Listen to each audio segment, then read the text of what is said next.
Ja kas sa saad tutvustada, jah? Mina olen Nele ja esindan siis Eesti Rahvusringhäälingut. Väga hea. Ja kuidas ERR-il Rohetiigri pilootprogrammis läheb?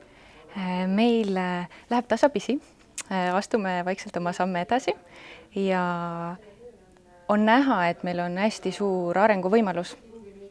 Ja nüüd ka viimase kodutöö raames me saime sellise üldise kaardistuse tehtud, mille baasilt me nüüd saame minna väga palju süvitsi ja ma näen, et iga järgneva korraga me võiksime väga suure hüppe edasi teha.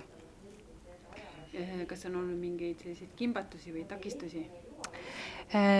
Ikka on pigem siis see, et me kõik ühtselt aru saaksime, mis meie eesmärk on ja kuidas oma tööd siis korraldada selliselt, et lisaks oma igapäevategevustele me saaksime ka siis selle projektiga tegeleda, sest kõigil on oma rollis väga palju töökohustusi ja see ühise aja leidmine, et siis ühise eesmärgi nimel tegutseda. See on see probleemkoht hetkel, aga me leiame sinna ka lahenduse. Nii et motivatsioon on olemas? Jah. Väga hea. Kas te juba tunnetate seda, et millele te hakkate keskenduma?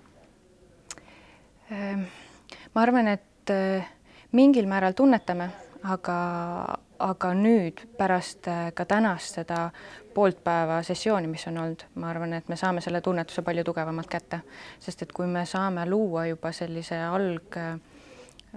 tabeli, mudeli, mille järgi siis oma üldist strateegiat hakata ka kujundama selles suunas, siis see tunnetus kindlasti tuleb suurem.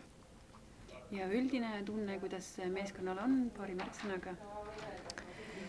Ootusärev, piinarikas?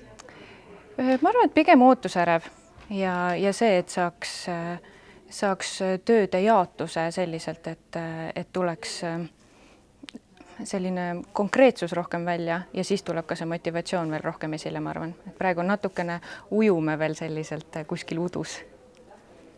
Aitäh!